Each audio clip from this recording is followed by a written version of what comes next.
The 12 unpaid parking tickets in my car. Actually, no, I talked about that last time.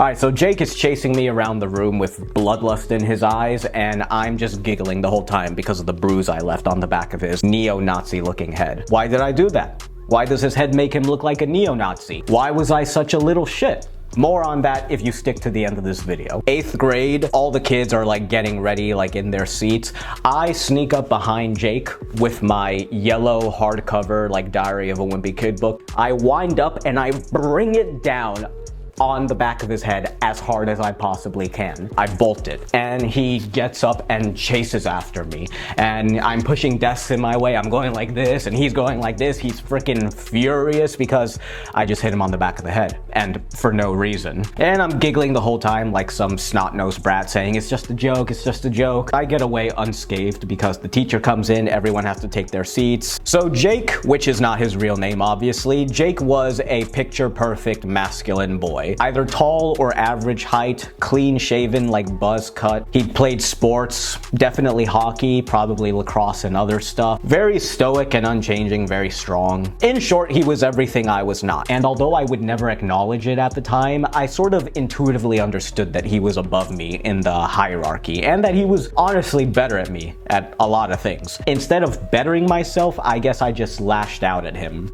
Also, I didn't socialize a lot. I was a shut-in, so most of my imitation of behavior was the wacky cartoon characters like Johnny Test and Ace Ventura, and like the prankster types, because I saw that they were very popular, and they would often like literally just do harmful things to other people for no reason. So I guess that's why I did what I did. I don't know where Jake is in life now, but I know that I am not at a place where I want to be. And why is that? Because of my karma, cause and effect. I did the actions that gave me this result. Jake is probably like playing professional hockey now, or went to a good school, got a good degree, or he could be a drug addict. I don't know what happened to him. A few months ago, I'm at a random bar for a St. Patrick's Day event. It feels like I'm struggling for parking while everyone else has parking easily. It feels like I'm there alone while everyone else brought someone, and it feels like I stand out, like I'm an outcast. So I end up being too nervous to speak with anyone, really. But before I leave in complete defeat, I notice someone from my middle school there. Tall, athletic, conventionally attractive, probably works a good job now, and I feel so inferior that I'm at this place in life, and he's at that place in life. It wasn't Jake that I saw at the party, but it was someone like Jake. And I know that if you're watching these videos, if you're like a femboy, like you're honestly probably not doing too well in life. You think you could have done a lot of things differently. You might even be suicidal. You tend to think like that you're naturally inferior to other people, that other people just are better than you. And I'm here to tell you that who you are is just a result of your actions. Literally just change your actions, and the person you are will change as well. Who you are is actually very fluid. Imagine the types of things that a good person would do. Imagine the things that a kind person would do. Think of a specific person. Think what would they do, and do that. Literally just do the things a wise person would do, and you will be a wise person. Do the things a kind person does, a leader does, an action taker does, and you will be a kind, a leader, an action taker. You especially need to hear this if you're friends with those freaking like gamer nerds, people who believe that external circumstances are the cause for like all the misdeeds and all the poor conditions of the people on the bottom. Like, no, how about you take some self-responsibility?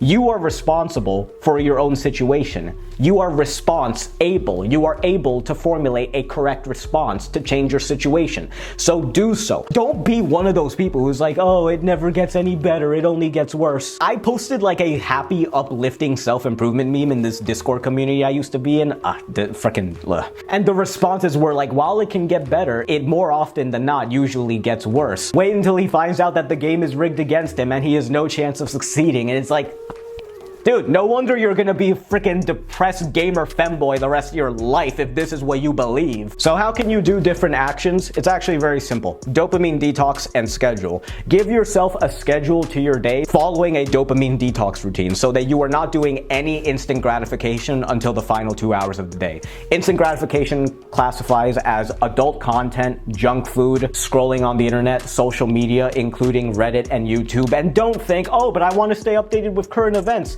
My guy, you don't even know about the local events happening in your community. What happens in Uzbekistan does not concern you, will not make your life better, and will not make the Uzbekistanis' life better. Instead of instant gratification activities, fill your day up with delayed gratification activities. Reading, writing, drawing, learning an instrument, learning a language, working on a skill that you can monetize, making a YouTube channel. And with a schedule, your sleep gets improved and you have time to do the things you want, and you find out what to prioritize and kick out the things you don't want. Like, I love martial arts, but I had to take it out of my schedule because it doesn't allow time to do other things. Do that and your situation will change. And you'll go from a depressed femboy wearing a skirt, crying in his bed alone, wondering how did it come to this, to a happy femboy who goes around in public proud with a girlfriend and a good job, good hobbies, because you did the things that a wise person does, so you became a wise person. Fortune favors the bold, so be bold. We're all gonna make it, boys. Ciao.